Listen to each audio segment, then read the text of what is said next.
hakuna sauti.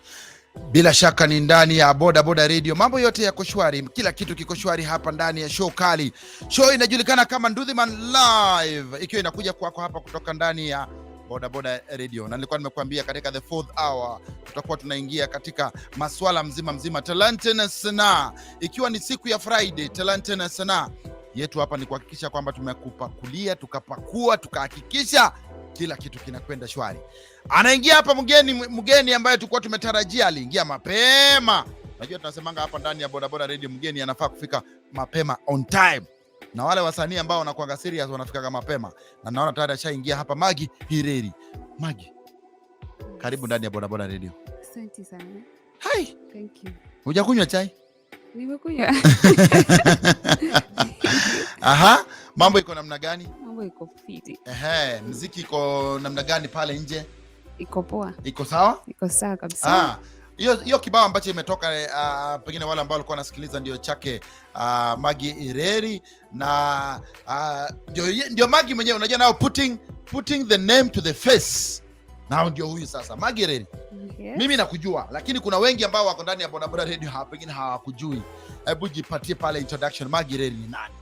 So Maggie Ireri is a Kenyan artist, gospel artist based in Kiambu, Mwehoko, watu wa Mwehoko.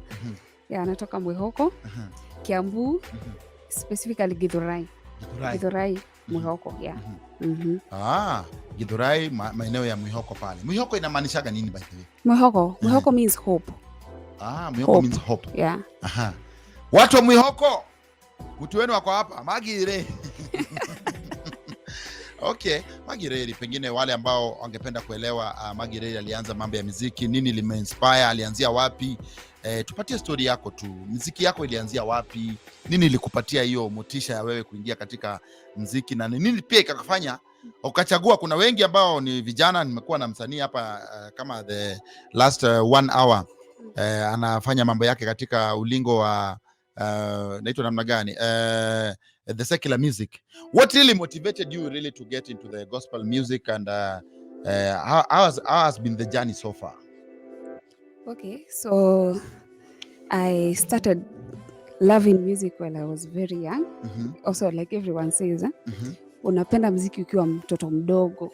So when I was young, I could sing, dance. By then I used to think I'll be a dancer. I thought that was my passion. But then after I realized that it's not my thing. It's not my thing. Yeah. So when I joined school, I was in Clan Academy. I joined drama club. Drama club. So I joined drama club. I won a lot of awards, certificates for the best soloist. Most of them were for the best soloist, and I could win while I was singing Luo songs, Luya songs. But then I was not planning to be a gospel artist by then. I just wanted to win awards, sing, be on TV and all that. So when I joined high school, I joined CU. And while I was in Form 2, I became an official. In Form 3, I became the praise and worship leader in high school. So after high school, when I joined the campus, so I got into theater. So I was acting. You also are doing acting? Yeah. I was acting. You know, you are looking at after maisha when ni mdogo bado. So you are trying a lot of things. So nikaingia theater nikafanya kama miezi 6, nikasikia hapana. Sitaweza hapa. Yaani ile maisha tu, tuseme maisha high school, karibu kila mtu tu anajaribu kila kitu. Yeah. Drama club huko ndani. Karibu kila kitu tu. Kila kitu huko ndani. Naam. Si ndio nakwambia hata nilikuwa ndani nitakuwa dancer. Ndio. But right now you know I cannot dance. Niko na 2 left feet. Yeah. But high school nikarealize kuimba ndio yangu. Ndio. So I even have friends wenye tulikuwa na high school. By then ni wasanii pia. We used to sit down and tell each other, by the way, siku moja hivi. Tukimaliza chuo, tutaenda tukuwe wasanii. But sikuwa najua the vitu zenye zinakuja na kuwa msanii. So after high school kujoin campus, hiyo acting nikafeel it's not my thing. Bado nilikuwa naimba hiyo but sikuwa naimba hiyo sana. So nikaichukulia serious. A friend of mine anaitwa Njugush, producer. Yeye alikuwa na dream ya kuwa producer just like the way I wanted to be an artist. So vile alifungua studio for the first time, alijaribu na mimi. Aliniambia, Maggie, kuja tujaribu production na wewe. Anaitwa Njugush. Njugush. But he is a great producer right now. Na own studio inaitwa Foxstar. Anafanya mpaka videos. Yeah. Kutoka maeneo gani pengine? Hako Kasarani. Yeah. Njugush, big up. Big up kabisa. And I will always mention him because yeye ndo alini realize wa kwanza. Ndio. Nilikuwa nimemeet watu wengi but yani yale ni believe. So vile alinipeleka studio tukafanya song moja and people were like, "Kai, aki unaimba Maggie unaimba kama nani?" Nikafilikiwa na hiyo mwito. So we used to do a lot of events na my youth wa church different. So unaona hapo unaanza kujulikana kidogo. But then in 2018 nikaichukua professional. Yeah. In 2018 sasa. 2018 sasa ndio ukaichukua sasa professionally. Yeah. Because I met someone, another producer. Wa Nax Studios. Pia yeye akanichukua pia yeye na nikarekod huko, but that one was not kama Foxstar now. This one was Julia alikuwa amefanya production for long than Jugush, so alikuwa anajua anajua kidogo. So kujoin hapo akaniambia tena mambo ya band. So tena nikaanza kujifunza music kidogo na kuimba kwa bands. So hata the first wedding nilienda kuimba my first ever band performance. Nilijipata kwa wedding ya Kabi wa Jesus na Mil wa Jesus, but I didn't know them by then. Sikuwa najua they are celebrities. No. Yeah, I didn't know, but sasa nilienda tu nikapewa chance nikaimba kwa hiyo harusi. And after that sasa zingine zikakuja more and more. But to recording sasa nilirecord Nax Studios. My first song, you'll see it on YouTube, inaitwa Ni Wewe. And Ni Wewe did very well. We recorded another one, Najua. Also did very well. And then we recorded another one, inaitwa Mungu. Wewe ni Mungu, wewe ni Mungu. It's more of a Seben praise song. So after that nika-hold kidogo. Yeah. Wow, such a very a lengthy journey. Yani umeenda hatua kwa hatua hadi mahali ambapo pengine umefika. Alikujaribu tu kuuliza pengine kulingana na wakati wako umeanza muziki hadi mahali ambapo umefika pengine ukitueleza pale ni nini aswa ambayo unaweza sema imekuwa ni changamoto kwako kabisa kama mwanamuziki ambaye ni wa kuibuka ukikompea na wale wanamuziki mwingine? Manake mtu akisikiza muziki yako anadhani tu Maggie was actually dropped from heaven akaanza tu na amefika hapo. Maybe kuna changamoto ile unaweza sema nilipitia hii lakini nika develop a thick skin. That's why I can still pursue and continue. Okay, kuna vitu mbili, tatu naweza sema being challenge. First of all, music is expensive. So ndio upate quality audio na quality video. Unapata lazima utoboke. Na unajua kuna studio unaweza enda kufanyia kitu yenye hata hapa kwa radio hamwezi cheza because the quality iko down. Quality iko chini. Hata video unaweza fanya ingine mpaka TV wanakuambia hii hatuwezi cheza. So to get a good song you need to, yani the least amount unaweza record a good song with is 10,000. Na video ndio upate sasa video director mkali. Yani pia lazima utoboke do. Na pengine most of them ukiwa na upcoming artist unapata hauna hiyo pesa. Wewe ni kujaribu unajaribu kutafuta your position in the industry. So finances. Another thing ni people accepting you. Ku-accept change. Unajua kuna wale watu wamezoea. You know, people are used to, kuna watu walikuwa wamezoea the late Angela Chibalonza, wakazoea Masi Masika, wakazoea these big artists. So wewe ukikama up hata sometimes you go somewhere ati wewe ni nani, umeimba nini, people unaona hawakujui. So the only thing that can speak for you is either your song ama maybe mtu ablesiwe na hiyo kitu yako. So watu kukukubali inakuanga si rahisi. Ndio maana unapata mtu anaweza view song yako but kusubscribe unapata mtu ana hesitate. Nikuulize tu upande ya vibao zako tu, talking about unaweza kuwa una jina kubwa lakini umetengeneza content, mtu akisikiza hivi anasikiza content, anakuangalia, anashangaa, ni wewe umeimba kweli ama hii song mtu anaweza sikiza akuangalia, shangae, hii song ni wewe umeimba kweli. Now wewe unasema kwamba ukiwa umekutana na very big artist, hata unataka kufanya collab na wao, they can actually hesitate kufanya collab na wewe, lakini the moment they listen to your song wanasema yeah, we can actually do something. So your advice to upcoming musician kwamba wazamie mzima masuala ya kutengeneza content ambayo inaweza kujiongelelea yenyewe. Yeah, because unajua kuna difference ya kuwa a good singer. Unaweza kuwa unaimba sauti nzuri sana. Naam. You can sing mpaka watu wasimame hivi washangaa huyo nani ameimba. But at the same time kama huna content, because sometimes music is spiritual. Inaendanga mpaka kwa soul. So kuna mtu anaweza kuwa tu anaimba sauti yake ni mzuri but kitu anaimba haifiki. Haifiki. Ushisikia mtu anaimba lakini haifiki. The voice is good. The projection is good. Huyu mtu anajua mpaka ukisikia kimba anatumia tu falsetto, unasikia staccato hapo lakini hakuna content. So me hata I will prefer yani mtu kuwa na content kwanza, because that is what people will remember you for.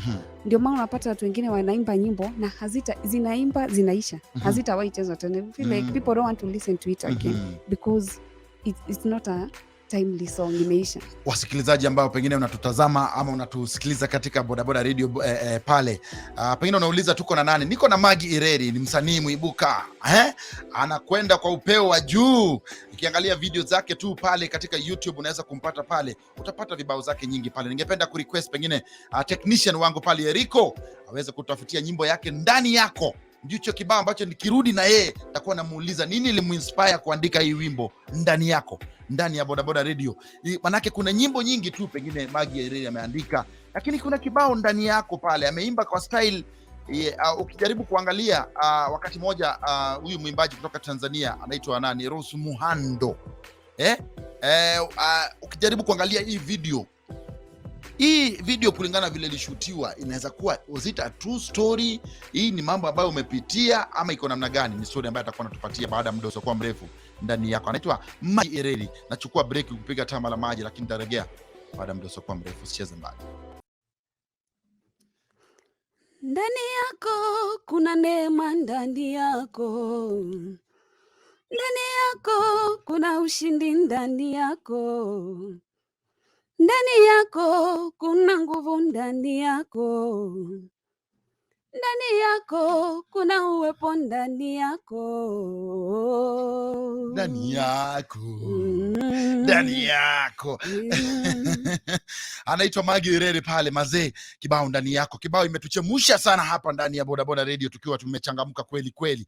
Naona ndicho kibao ambacho katika pale katika YouTube so far iko na 4.8k views. Kibao ambacho uliweka pale ndani ya YouTube like 1 year ago. Nini likumotivate kuandika hii kibao Ndani Yako? Is it something that ulikuwa umepitia? Is it a life story umekuwa ndio ukaandika kibao? Kwa sababu you actually sing it with a lot of passion. Okay. Mambo ni mingi Ken, mambo ni mingi. Naam. Wanasemanga if you see someone singing like that, kuna song mtu anaweza imba mpaka ujiulize what happened. Sure. So mimi nikiimba hiyo wimbo nilikuwa na machungu. Nilikuwa na machungu kabisa. No. And I was really broken because kuna ile point mtu anafika, kila mtu anakonga na breaking point. Sasa mimi nikiimba hiyo wimbo kwa nimefika hapo hiyo breaking point. So I was going through something that time. Something that nilishindwa sasa nitafanya nini? Naam. Nitaenda wapi? Nitaambia nani? Nani ata understand? Nani atasikia? You see? But then kukaa hivi something told me, nikasikia tu sauti, it is good to wait in the Lord. Unajua, sijui kama watu wata understand. There is waiting for the Lord, and there is waiting in the Lord. So nikasikia tu sauti na niambia, was somewhere, and unajua vitu, okay, this is a combination of many things that happened. Juu first kuna uto to struggles through life. Sure. seeing your parents seeing you through school. It was really a challenge. Mimi hata nilisoma na scholarship high school. Scholarship ile mzazi pesa anaambiwa alipe ni kidogo, lakini bado anashindwa kulipa. Unafukuzwa school fees. And one thing I always tell people, when I was joining high school, juu niliingia bila kitu. I got a name in China's girls because watu walikuwa wanasema kuna msichana amekuja bila kitu. Na walikuwa wanakuja from all classes to my cube kuconfirm if indeed mtu anaweza kuja hiyo shule bila kitu. So apart from that nikapata scholarship juu sasa mwenye shule aliniambia you need to get straight A's and you need to top your class ndio niweze kukupa scholarship. And I had joined Form 1 that term. So unaona watu walikuwa wamesoma first term na second term. Sure. But I thank God because I made it na nika top na nikapata scholarship. And after school, you see hata kuwa kwa industry, being a woman is ni kama you see ni kama ni burden nyingine. No.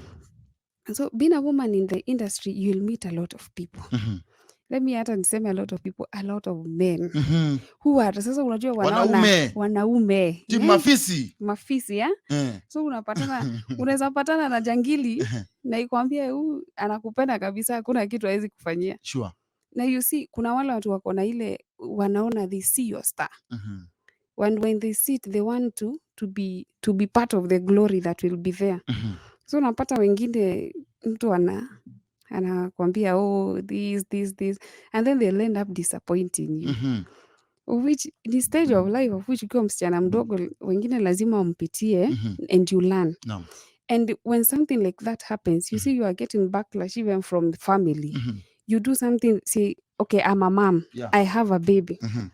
So when I had a baby while I was in school, and that didn't come well. Haikukuja vizuri na my parents. No. So ulikuwa unapata they are disappointed, so wanakutolea frustration. Aya, family pia kwa disappointed na wewe because wewe umesoma scholarship, you are smart. Nobody expected you to. Alafu tena umeokoka, unapata mpaka pressure from church. Umeokoka wewe unaenda kupata mtoto aje. Wewe ulikuwa mwerevu, I thought you were smart, unaenda kupata mtoto aje. You see? Na hiyo pressure yote ina come with a lot of pain. A lot of pain. Juu people might hurt you wenye uko nafikiria wanaweza kuhurt. So while I was writing that song, nilikuwa nasikia tu sauti inaniambia ni vyema kusubiri ndani yangu. Ni vyema ukiomba unaomba ndani yangu. No matter what. Nikaambiwa hata if there is forgiveness, because that time I thought mimi nimekosea sana. Na ni ukweli, by the way, nilikosea sana.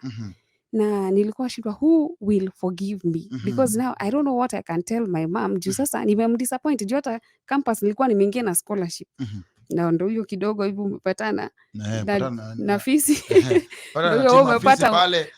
Na yeye anakuchangamkia, anakuacha kwa mataa, then unarudi like square one as in changamoto pale. Na mafisi si watu wengine. Unaona sasa ukiwa kwa music industry ni wasanii, ma producer, ma video producer, ma DJ, tu pastor hivi, hao ndio mafisi. Kuna comments pale watu wanaandika pale katika Facebook, pengine wanauliza pale, nianze na nani pale? Nianze na Solomon Simon.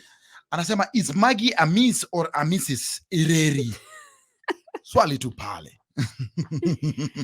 I always get this question. Yeah. Okay. Hao ndio wale bado matimafisi. Okay. Yeah. Ukweli I am a miss. Yeah. Bado sijafanikiwa. Yeah. Yeah. Bado Maggie ako kwa soko. Niko sokoni vibaya sana. Aya, Tasha Mukami anasema Maggie, your beat sounds common. As in nikisikiza beats kabla uimbe naweza confuse with another popular song. Why is that? Anauliza pale Tasha.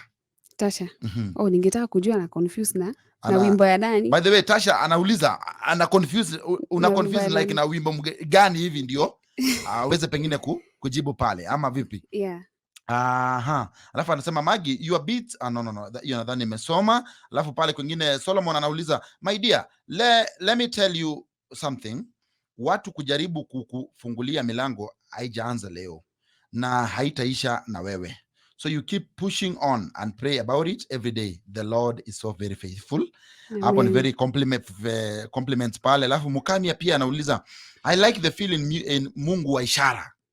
That is the very same lady amekuuliza juu ya the sound seems a bit familiar, similar to another. Lakini anasema, I like the feel in Mungu wa ishara, no lie. It is one very simple song with one very simple truth. And the gospel is just that simple. It's we who complicate it. Keep going. Keep going, Maggie. Thank you. Alafu pia pale kuna Maria Cruz anasema, nimependa hicho kibao ndani yako. Mbona haijatamba yet your content iko juu hivyo? Swali tu pale. Oh my God. Alafu mwisho kabisa ndio jibu zote pamoja. Tasha Mukami anasema, Maggie, have you ever compromised your values for a song production? At what capacity? Zero judgment. Anasema she's not judging you, anauliza tu swali pale. Okay. Okay, sasa nianze na gani? Nianze na swali. Okay, thank you so much. Unaweza jibu Maria Cruz pale akisema nyimbo ndani yako ni kibao iko tamu kweli, lakini anauliza mbona haijatamba? Mbona hatujaona Maggie in these very big shows na kibao chake kiko juu namna hiyo? Okay, nashukuru sana sana kwa kupenda hiyo wimbo yangu. I really thank God. I'm humbled kabisa. Nikiulizwa kwa nini sijakuwa star bado. Okay, tuseme mimi nimekuwa tu na challenges zangu. You know, marketing pia ni pesa. Na vile tu nime-explain. Yani pia watu wengine kukukubali unless mtu akae chini asikize muziki yako vizuri. Another thing, kuna ile time, God's time. Mpaka niliambia Mungu, prepare me first. Don't give me when I'm not ready. Prepare me first. Because at that time I was doing I think I was 21. And you see that time, sikuwa ready for all this, for fame. Na vile sasa nilitoa song, nilikuwa pata, unaitwa media stations. Unaitwa kila mahali. And then kuna kuna mwanaume hapo. Kuna tu mwanaume hapo. Unapata anakuambia hii. Unaona ni kama anakuchangamkia tu, anafurahia mambo yako, lakini yeye pia ako na fikra fiche tu. Something imefichika tu somewhere. Okay, siwezi jua, lakini maybe. So unaona, ukiwa mdogo, mimi sikuwa I think I was not ready for hizo impact zilikuwa zikuje. Mimi I thought nitaimba tu na hakuna vitu zitakuja zingine. Lakini challenges zinakujanga sasa ukishatoa hiyo wimbo. Challenges zinakuja. But then I believe that when my time will come, nobody will stop it. Alafu vile wanasemanga, nobody can stop a good song. Time yake ikifika. Because God can give you one song na ndio itakutoa. Unaweza kuwa umeimba nyimbo nyingi, lakini kuna ile wimbo utaimba na Mungu ataipea favor. Okay, haya. Pale ameuliza pale, have you ever compromised your values for a song production and at what capacity? Akasema zero judgment pale. Anaitwa Mukamia. Okay, the truth is, sijui kama hii inaitwa compromise. But siwezi sema ni compromise because I was in a relationship with that person and ni mtu nilikuwa nadhania tu tutaishi, tutakuwa na maisha na yeye. So when he gave me those production favors na tena tukakaa like hata tukapata mtoto, so I don't think I compromised. But after that si ati naishanga hapo. Always unapatana watu wanakuambia by the Maggie, you are very talented. Lakini unaweza kama tuongea, mkienda kuongea unasikia tu anakuambia si we can go for lunch ama kuja kwangu. But because mi nilikuwa nimelearn na the previous experience, nilisema will never compromise. Siwezi rudia makosa. Yani ile scenario where kama umemwona nyoka, ukiona tu kamba unashtuka kila wakati. Yeah, siku hizi unajua, najua nikisikia mwanaume akiniambia oh you are talented, thank you. Nikisikia ananiambia kuna kitu anaweza sema nione no. Hii ni character development inanigojea. So I'll rather walk out. Niende tu. So Maria Cruz, I have not compromised and I will not compromise. Sure. Haya, Maggie, how many years so far in tangu ulisema ulianza professionally 2018? Yeah. So you are counting how many years sasa? 3 years professionally? Yeah. 3 or 4 years? 3 to 4 years. Sitati Barbara Celine anasema I like your songs Maggie. I'm your big fan and supporter of your songs. When are you planning to drop the next song after Mungu wa Ishara? Soon. Haitakawia sana.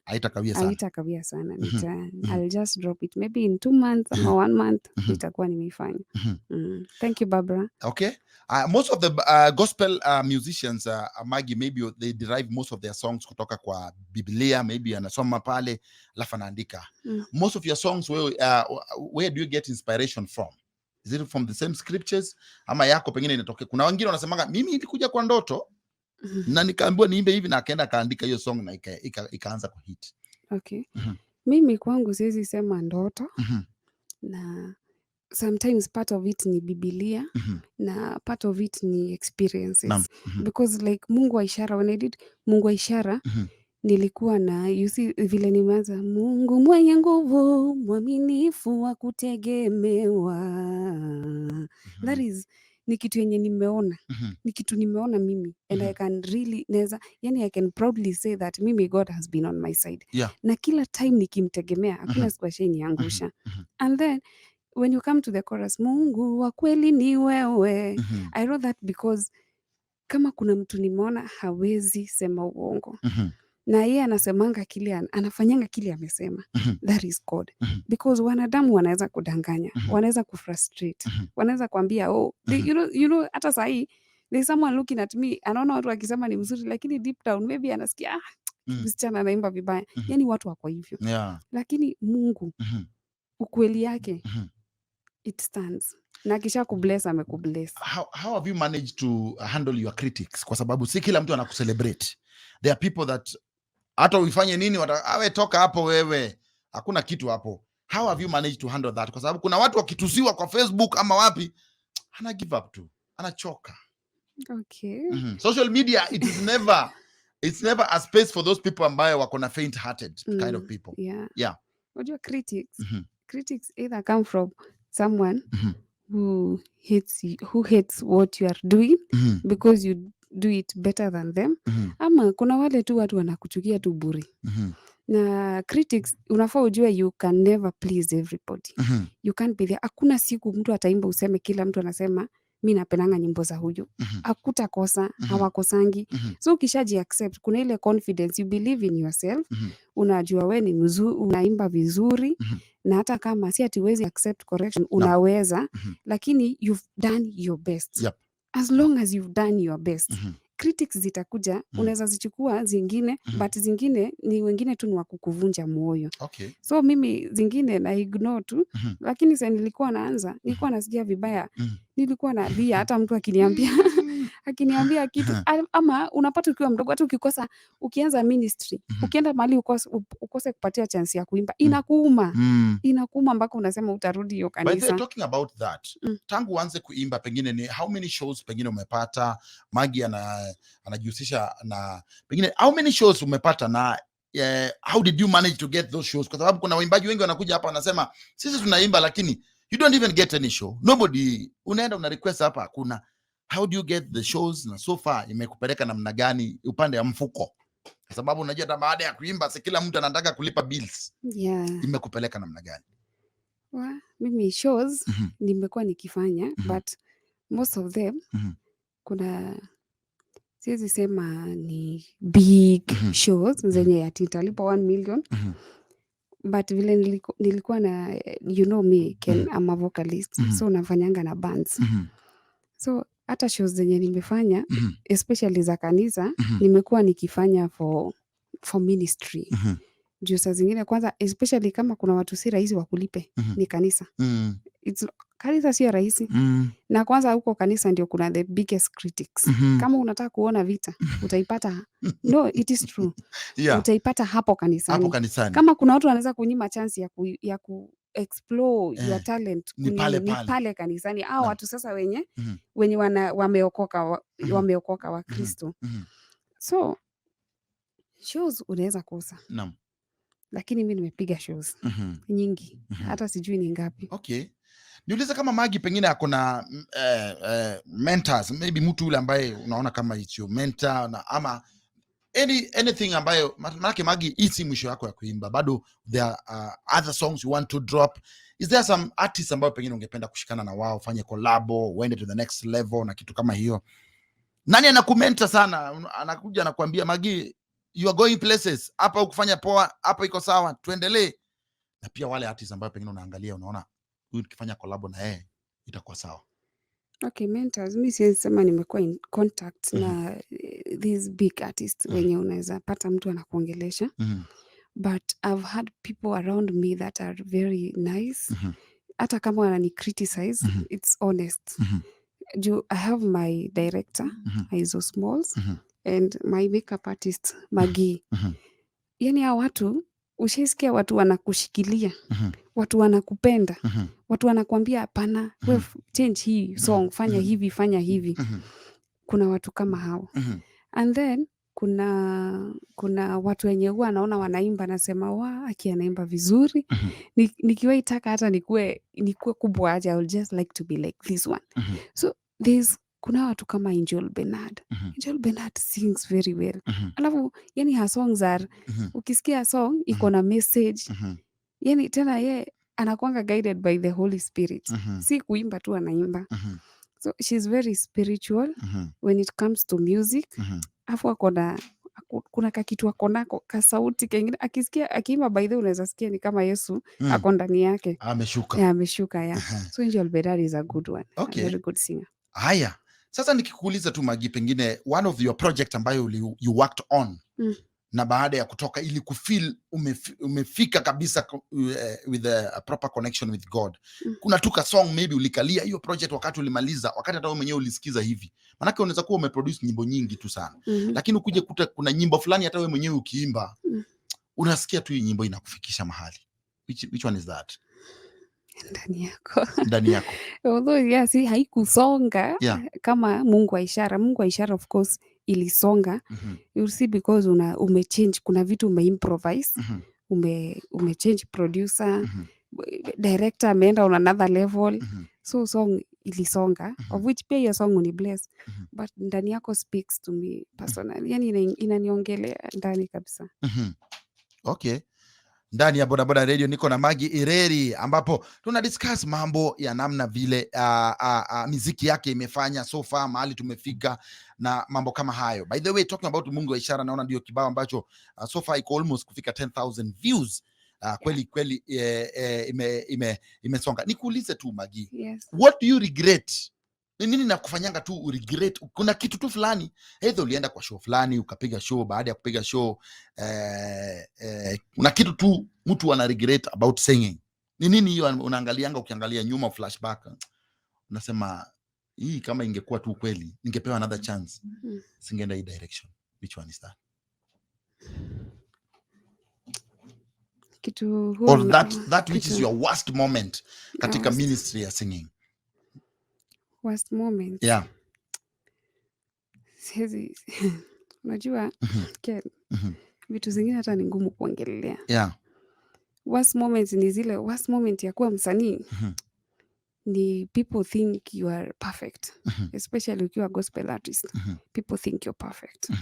And when a mistake occurs, kila mtu anakuinukia. I think mpaka huwa najiuliza, kama singekuwa naimba gospel, kama singekuwa tu msanii, singekuwa nimeokoka, ningefanya kitu maybe watu hawangesema amefanya vibaya. Wangeona tu ni kawaida. Lakini the fact that you are a gospel artist, umeokoka, wewe ni msanii, ama pia kuna ile kuwa mistaken. People think you have money because wanakuwa na YouTube, because they see you on TV. I think hiyo ndio the worst. kuna wasanii wengi wana produce pengine kama ni wimbo, kama ni comedy, kama ni nini lakini ikitoka haikupati hiyo attention ambayo inapasa kupata, then they start doing cloud chasing. Yeah. Now tell me, have you ever reached a point where you feel also want to do the same, at least ndio sasa upate attention ya watu wenye wanajifanya wataki kuona kitu? Mimi hiyo cloud chasing si yuko hapo. Sipendi mimi. Because unajua sasa hiyo ni kuforce ustar. Ustar unaiforce, unaforce kuwa star. And then na hiyo kitu hata ukiforce ustar haikangi. Unakuja si kuna mastar tulijua tu walikuwa mastar na wameisha sahi. Right now they are not celebrities. Wengine hata wameisha, hata hawana do, hawana nini. Ustar inaishanga. So mimi hiyo cloud si dhani nishaifika hapo na siwezi, and that is really bad because just chill, fanya vitu zako tu poa. Chapa mziki poa, hata kama ni comedy. Kuwa real. Time yako ikifika. Unajua kuna watu waaminingi. Kuna kitu inaitwa time. And I was trying to explain to someone the same way. Kuna time ya mtu. Obama was the president of USA at 44 years. While Trump alikuwa president at, was it 70 or 75 years? But when Trump was 44 years, there is no way he could be the president. Kwa hivyo time yake haikuwa imefika. Na Obama, after 10 years, there is no way anaweza kuwa president tena. So kuna hiyo time zone. Kila mtu ako na time yake. Very true. Time. Niulize tu Maggie, kuna so many gospel musicians ambao wanaanza na gospel. Wanaenda vizuri, wanapata crowd, wanapata watu wanawasupport, gospel industry watu wanasema huyu akishakuwa famous, ako kabisa, ni ule msanii hata akitokea mahali it does not need any introduction. Then they go back to secular music. And the likes of Kina Willy Paul, the likes of Kina Bahati, the likes of so many other gospel musicians ambao wamefika place, wamepata hiyo nini, then they've decided gospel is no for me. What can you talk about that? Kinye naweza sema kuhusu hiyo ni kuwa you see kuna wengine kama kuna njia rahisi unaweza shika watu which is true ni Mungu. The moment you talk about God kuna attention unaweza pata.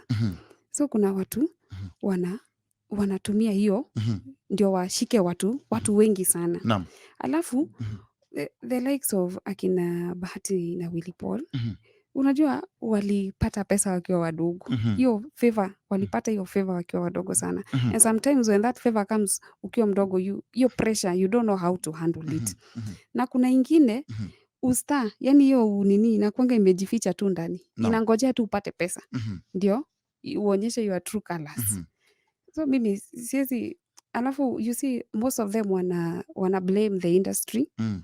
The industry, watu wa church wana judge, watu wa church wanafanya hivi, church hatulipwi, of which pia inaweza kuwa challenge. Na always encourage hata kama uko wewe ni pastor, uko na kanisa, uko na watu wa kucheza keyboard, saa zingine kama unaweza give them something, appreciate them because unapata wasanii ndio nakwambia kanisa, unapata kanisa ndio hawa appreciatiwi.